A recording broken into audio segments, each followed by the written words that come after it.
सोलापूर शहरात एक धक्कादायक घटना समोर आली आहे। मोरारजी पेठेत गंधकाचे बॉक्स कारमध्ये ठेवताना झालेल्या स्फोटात गन हाऊसचा मालक बाळासाहेब प्रभाकर फुले यांच्यावर फौजदार चौडी पोलीस ठाण्यात गुन्हा दाखल करण्यात आला आहे।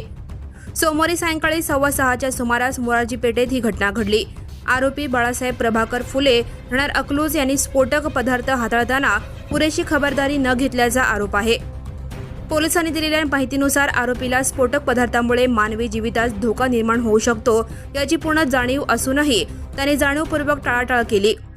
दुकानातील कामगार केदार छत्रे राहणार समतानगर विजापूर रोड यांना योग्य सुरक्षेचे साहित्य उपलब्ध करून दिले नाही, यामुळे निष्काळजीपणाने स्फोट झाला। या प्रकरणी सहाय्यक पोलीस निरीक्षक अजित विलास पाटील यांनी फिर्याद दाखल केली असून फौजदार चौडी पोलीस ठाण्यात बाळासाहेब फुले यांच्यावर गुन्हा दाखल करण्यात आला आहे। पोलीस अधिक तपास करत आहेत। Now and press the bell icon. Never miss a